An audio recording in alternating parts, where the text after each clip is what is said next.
Barry here from BM Property Agents in Westcliff.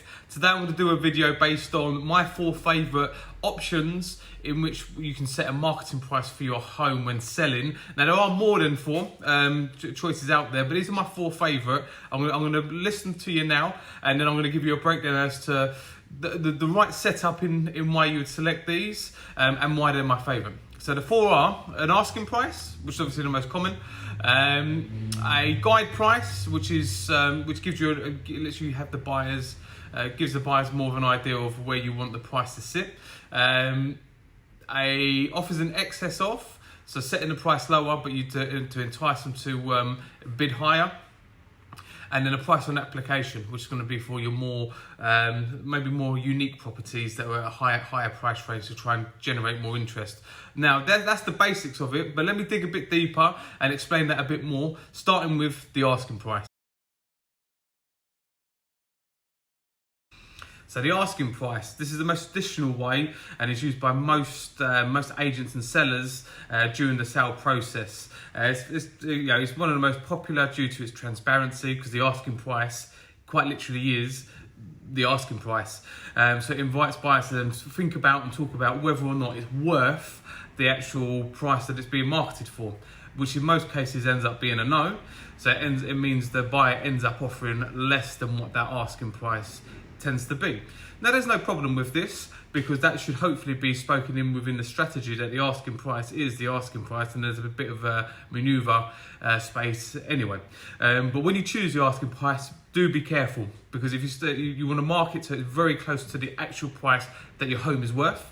At the end of the day, buyers aren't stupid. Think of yourself. If you're looking at selling your home and you're buying somewhere as well, are you going to start looking at somewhere that's 10, 15, 20% over what you feel the right price is? Probably not. So why are they going to look at your home? They're not. So if you're going to start pricing 10, 15, 20% over what that actual price is, expect there to be little movement in terms of people coming to view your home. It's no reflection on how nice your home may be. It's the price strategy chosen. So make sure it's very, very close to the asking price, and you'll see a good amount of traffic coming through the door, and I'm sure you'll sell your home very quickly there. So that's my view on asking price. Now we're going to move on to guide price. So the guide price, normally used as a price bracket. So let's say, for instance, it's between 4 and 410, the price bracket, and you think that's the best price strategy for you. Make sure you keep that price bracket as narrow as possible. Reason for it is I often see come onto the market properties at a price range of say 4 to 450. It's far too big. It's too vague. Buyers don't like it. They don't know what it is you're looking for in terms of an acceptable number, so they tend to kind of stray away from that. So like I say, I quite like the idea of the guide price bracket, but it has to be narrowed down, and it has to be very clear in the numbers that you're looking to achieve. Also, a bit of advice: when you advertise a property as a guide price bracket, make sure it says guide price bracket, because if it says guide price, this could give the impression to the buyer that the seller's willing to accept anywhere above or below the guide price, because a guide price is just a guide price, but the guide price bracket tells you there's a clear range on what you're looking to accept. Hope you find that useful. We're going to jump on now to offers in excess of. So offers in excess of. This price strategy is great for, let's say for instance your home is a little bit different to others in the area, and you put the price at a lower price and offers in excess of. This is a great way to get buyers to potentially inquire on your property, because it's putting it in line with others in the area. For example, let's say your home is bigger than most in your area, and the average price for homes in your area comparable to yours is say 300 grand. By marketing your home at offers in excess of £300,000, it's gonna then attract those buyers to come in and then appreciate that your home actually is different to others in the area because of its size in this instance, and it's something that then the agent can point out and pick up with them as well. And then from there, if your home is worth 310, it will go and people will bid and will get you to that 310 mark, because the market ultimately will dictate what the price is. So if your home is valued at 310 and you put it on offers in excess of 300, you're going to get the buyers through the door, and through that they're going to then start bidding to the price that your home is truly worth. This is another way to discourage lower offers. Like if we jump back to the asking price, you're going to price that bit offer higher, and then they're going to get offers down. This way you're going to get your offers up. So even if you're willing to, let's say you've got a 500 grand home and you're willing to sell it for the 500 grand, maybe due to the stamp duty rate of increase, but your home's actually worth 510. By pricing their offers in excess of 500 grand, people looking up to 500 grand on the portals will see it, and then they'll inquire. But it's very, very clear that it's offers in excess of, and it gives both you and your agent a strong negotiation position going forward to try and achieve the maximum possible price for your home.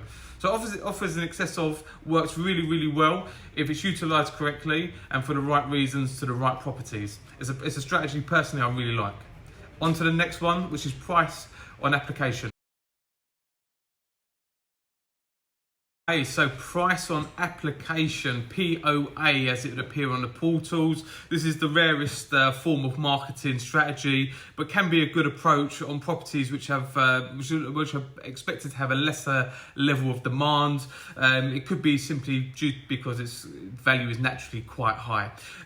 So the whole point of putting it as POA, price on application, is to encourage buyers to contact the agent to ask over its price. This would then allow the agent themselves to then start a conversation with that potential buyer with the view of encouraging them to view the property. This strategy, like I say, can work very well. It is very, very rare, and it is for more exclusive type of property. But if your property could be that, it might be worth discussing that strategy with your agent. That's it for these videos. Now, one thing I will say, just to finish it off, is regardless of what strategy you use, whether it's one of those four or whether it's something completely different, always advertise it at a trigger point within the portals. Let's just round it up to say 400 grand. Don't advertise at 399,950 or 399,995. Pointless, doesn't work anymore. 400 grand, because if someone's looking up to 400 grand, they're going to see it. But if someone's looking from 400 grand and you're priced at 399, they're not seeing your home. And if someone's looking from 400 grand to 425, they can pay more for your property. They're looking for higher properties, and you're not showing your home to people that are willing to pay the maximum. You're showing it to people that are willing to pay less. Market dead numbers. Look at the portals on the trigger points on the portals, and see what they are, because your home might be valued at, I don't know, somewhere around 340, 350, and you might put it at 345. Again, pointless. Put it at the trigger point, so it's there, people looking up to and from. It falls in more eyes. More eyes will give you more views. More views will find you that buyer sooner. I hope you found this useful. Have a great day. If you want to contact me to discuss any of these points or to book a free market appraisal of your home, you can get me in the office on 01702 596 027. Take care.